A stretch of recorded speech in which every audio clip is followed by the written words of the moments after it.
하겠습니다. 신명기 13장 1절에서 11절 말씀입니다. 신명기 13장 1절에서 11절 말씀을 통해 함께 하나님의 은혜를 나누도록 하겠습니다. 교독하시겠습니다. 너희 중에 선지자나 꿈꾸는 자가 일어나서 이적과 기사를 내게 보이고 그가 내게 말한 그 이적과 기사가 이루어지고 너희가 알지 못하던 다른 신들을 우리가 따라 섬기자고 말할지라도 너는 그 선지자나 꿈꾸는 자의 말을 청종하지 말라. 이는 너희의 하나님 여호와께서 너희가 마음을 다하고 뜻을 다하여 너희의 하나님 여호와를 사랑하는 여부를 알려하사 너희를 시험하심이니라. 너희는 너희의 하나님 여호와를 따르며 그를 경외하며 그의 명령을 지키며 그의 목소리를 청종하며 그를 섬기며 그를 의지하며 그런 선지자나 꿈꾸는 자를 죽이라. 이는 그가 너희에게 너희를 애굽 땅에서 인도하여 내시며 종되었던 집에서 속량하신 너희의 하나님 여호와를 배반하게 하려 하며 너희의 하나님 여호와께서 내게 행하라 명령하신 도에서 너를 꿰어내려고 말하였음이라. 너는 이같이 하여 너희 중에서 악을 제할지니라. 내 어머니의 아들 곧 내 형제나 내 자녀나 내 품의 아내나 너와 생명을 함께하는 친구가 가만히 너를 꿰어 이르기를 너와 내 조상들이 알지 못하던 다른 신들 곧 내 사방을 둘러싸고 있는 민족 혹 내게서 가깝든지 내게서 멀든지 이 땅 끝에서 저 끝까지에 있는 민족의 신들을 우리가 가서 섬기자 할지라도 너는 그를 따르지 말며 듣지 말며 긍휼히 여기지 말며 애석히 여기지 말며 덮어 숨기지 말고 너는 용서 없이 그를 죽이되 죽일 때에 내가 먼저 그에게 손을 대고 후에 뭇 백성이 손을 대라. 그는 애굽 땅 종 되었던 집에서 너를 인도하여 내신 내 하나님 여호와에게서 너를 꿰어 떠나게 하려 한 자이니 너는 돌로 쳐 죽이라. 함께 읽습니다. 그리하면 온 이스라엘이 듣고 두려워하여 이 같은 악을 다시는 너희 중에서 행하지 못하리라. 아멘.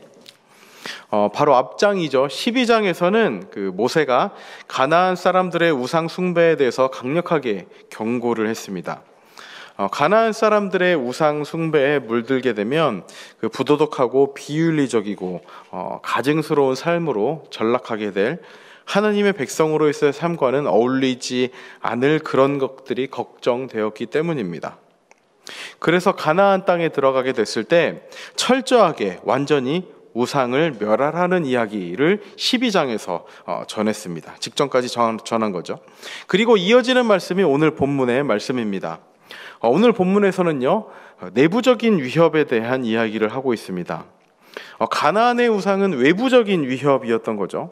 가나안의 우상은 이것이 우상이다라고 명확하게 보여지면서 우리에게 접근을 합니다. 그렇지만 우리 모두가 익히 잘 알고 있듯이 더 큰 위협은 무엇입니까?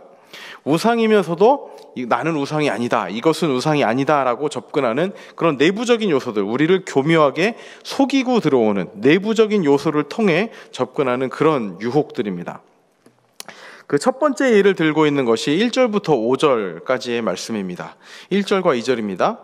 너희 중에 선지자나 꿈꾸는 자가 일어나서 이적과 기사를 내게 보이고 그가 내게 말한 그 이적과 기사가 이루어지고 너희가 알지 못하던 다른 신들을 우리가 따라 섬기자고 말할지라도 모세가 첫 번째로 예로 드는 것은 그 일반인들이 거부하기 쉽지 않은 경우입니다. 이스라엘 내부에서 하나님을 섬긴다고 하는 그 이스라엘 내부에서 예언자 혹은 신적인 은사를 받은 자로 인정받은 선지자, 그 종교 지도자가 기적으로 설득을 하고 있기 때문입니다. 선지자, 꿈꾸는 자는 소위 말해서 가장 많이 기도하고 가장 하나님을 가까이 하는 자라고 볼 수 있습니다. 이 당시 예언과 꿈은요, 하나님이 사람들에게 자신을 계시하시는 그 일반적인 그런 방법이었습니다. 하나님께서 자신의 계획을 보여주시기 위해서 자주 사용되었던 그런 도구였습니다. 그런데 이 거짓 선지자들이 단순히 말로만 유혹을 하는 것이 아니라 다른 신들을 섬기자고 말로만 유혹을 하는 것이 아니라 기적을 동반해서 유혹을 하고 있는 것입니다. 이 가운데 우리가 깨달아야 할 것이 무엇입니까? 구약에서뿐만이 아니라 오늘날 우리에게 일어나고 있는 그 기적들의 그 이유가 무엇인가 하면 우리를 진리로 이끌기 위함입니다. 그리고 사람들로 하여금 오직 여호와 하나님만이 진짜 하나님이다, 이 사실을 더욱 선명하게 보여주기 위해서입니다. 그런데 우리가 주의 깊게 살펴야 할 것은 무엇인가 하면 그 기적 뒤에, 정말 우리가 일반적인 상식으로는 경험할 수 없는 그 기적 뒤에 하나님이 드러나는가, 아니면 하나님 아닌 다른 신 혹은 다른 사람이 더욱 부각되는가, 이것을 아주 주의 깊게 살펴야 한다는 말씀입니다.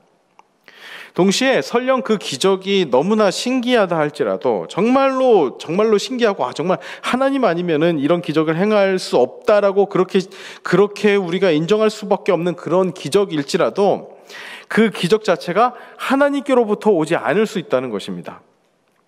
그래서 모세가 이스라엘 백성들에게 주의 깊게 명하고 있는 말씀이 무엇입니까? 4절입니다.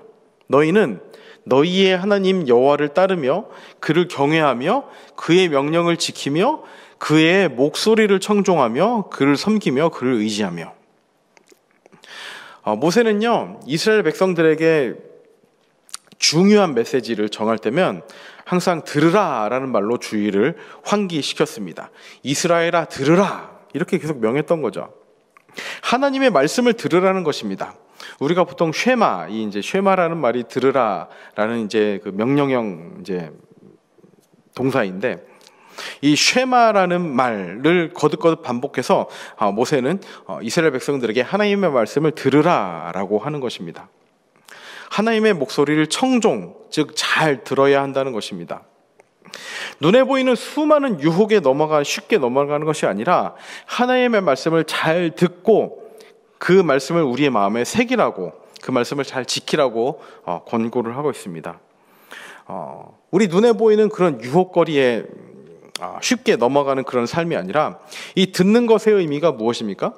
우리가 듣는다는 것은 우리의 눈에 보여지는 어떤 형상을 만드는 것이 아니라, 우상을 만드는 것이 아니라 우리의 마음에 직접 새기게 된다는 의미입니다.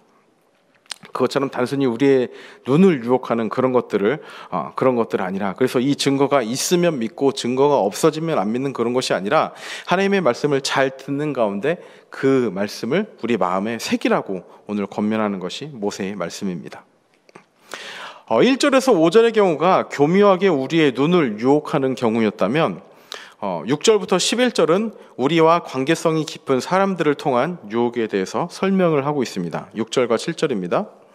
내 어머니의 아들 곧 내 형제나 내 자녀나 내 품의 아내나 너와 생명을 함께하는 친구가 가만히 너를 꾀어 이르기를 너와 내 조상들이 알지 못하던 다른 신들 곧 내 사방을 둘러싸고 있는 민족 혹 내게서 가깝든지 내게서 멀든지 이 땅 끝에서 저 끝까지 있는 민족의 신들을 우리가 가서 섬기자 할지라도, 가장 가까이에 있는 사람이 우상을 숭배하자고 은밀하게 속삭여 올 때를 주의하라고 말씀합니다.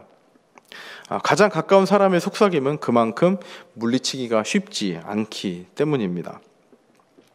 동시에 하나님의 말씀을 따르면 공개적으로 그 사람들의 죄를 추궁하라고 하고 있습니다.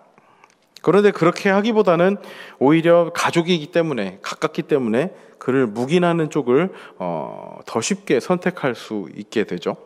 6절에 또 이렇게 기록을 하고 있습니다. 내 어머니의 아들이라고 이야기하고 있는데, 보통 그냥 이렇게 형제라고 하지 않고 내 어머니의 아들이라고 말씀을 전한 이유가 무엇인가 하면, 일부 다처제였던 당시의 상황 가운데 어머니의 아들은 배다른 형제가 아닌 정말 가까운 형제였던 거죠. 그만큼 가까운 형제, 그리고 정말 가까운 가족이 유혹을 할지라도 어떻게 해야 된다는 그 말씀을 하고 있는 겁니다. 오늘 본문 말씀은요, 우리에게 가장 가깝고 정말로 소중한 자들이 다른 신들을 섬기자고 부추길 때 그들을 가차없이 법정에 세워 처형하라고 합니다. 그들을 불쌍히 여기지도 말고 가엾게 여기지도 말고 덮어서 숨겨줄 생각도 하지 말라고 합니다. 8절에 이렇게 기록을 하고 있습니다. 너는 그를 따르지 말며 듣지 말며 긍휼히 여기지 말며 애석히 여기지 말며 덮어 숨기지 말며. 그리고 9절에서 계속 이렇게 이어지고 있습니다. 너는 용서 없이 그를 죽이되 죽일 때 내가 먼저 그에게 손을 대고 후에 뭇 백성이 손을 대라. 자신의 피부치가 우상을 숭배하자고 부추길 때 현실적으로 부모라면 몇 명이나 그들을 여호와께 데리고 가 그 반역한 죄로 법정에 세울 수 있을지가 고민되었습니다. 어떻게 가장 가까운 형제, 가족을 심판의 자리에 세울 수 있을까요? 정말 잔인하고 마음이 아픈 일일 것입니다. 이 말씀을 통해서 우리가 깨달아야 하는 것이 무엇입니까? 우상 숭배가 그만큼 무서운 범죄라는 것입니다. 부부, 형제, 생명을 함께하는 친구, 이러한 소중한 관계라 할지라도 단호하게 끊어야 할 만큼 무섭고 심각하게 생각해야 할 범죄가 바로 우상 숭배라는 것입니다. 오늘날 이 원리를 그대로 적용할 수는 없지만 우리에게 이만큼의 경각심, 정말로 심각한 경각심이 우리에게 있어야 할 것입니다. 얼마 전에 신천지 특강을 저희가 다 같이 듣지 않았습니까? 그 가운데 그 전도사님께서 하셨던 그 경고가 무엇입니까? 없는 관계성을 억지로 만들어서라도 정말 교묘하게 그 가운데 우리를 유혹한다는 것입니다. 그리고 그 전도사님께서 고백하셨던 것이 무엇인가 하면 그 관계성이 쌓여진 가운데 본인들이 신천지라고 고백을 했을 때 그 관계성을 끊지 못한다는 거죠. 그만큼 우리에게 이 관계성이란 것은 어떤 유혹보다도 큰 그 연결고리가 됩니다. 그런 가운데서도 하나님께서 오늘 명령하시는 것은 무엇입니까? 그런 관계성 가운데서라도 우리는 정말로 우상 숭배의 그 위험성을 알고 위협을 깨닫고 그 경각심을 가지고 살아가라고 말씀을 하고 있는 것입니다. 어떻게 보면 우리에게 더 큰 유혹은 눈에 보이는 우상이 아니라 눈에 보이지 않는 그런 우상들일 것입니다. 그리고 이런 세상은 나 자신을 믿으라고, 그리고 뭐 이렇게 물질을 의지하라고, 그리고 다른 여러 가지들 권력을 의지하라고 그런 수많은 다양한 형태를 가지고 우리에게 접근합니다. 그 모든 것이 우리에게 우상인 거죠. 그러나 하나님의 명령은 단호합니다. 우리를 아주 교묘하게 유혹할지라도 관계성을 가지고 끊을 수 없는 그 관계 가운데 우리를 유혹할지라도 이 가운데 우리는 오직 하나님만을 따르며 이 모든 것을 끊으라고 명령을 하십니다. 오늘 우리도 이 경각심을 가지고 살아가야 할 것입니다. 오늘 하루의 삶 가운데, 오늘 만나는 사람들 가운데, 또 우리가 처해질 모든 상황 가운데 교묘하게 우리를 유혹하는 그런 유혹들에서 벗어나 하나님만을 따르는 귀한 삶을 살게 되시는 우리 성도님들 되시기를 축복합니다. 하나님의 말씀만이 우리의 삶 가운데 남는 귀한 삶 사시기를 축복합니다. 다 함께 기도하겠습니다. 하나님 아버지, 모세는 가나안 땅에 들어가 처하게 될 수많은 유혹에 대해서 경고하고 권면을 하고 있습니다. 하나님의 사람이라고 하면서도 하나님께로 이끌지 않고 또 기적을 통해서 하나님의 백성들을 유혹하는 그 유혹에 넘어가지 말라고 경고를 하고 있습니다. 과연 우리에게 하나님이 남는지 아니면 그 기적을 통해서 다른 신들에게 이끌고 있는지 그것을 잘 살피는 귀하게 영적 눈을 허락하여 주시옵소서. 그것을 위해서 하나님의 말씀을 청종하라고 이야기하고 있습니다.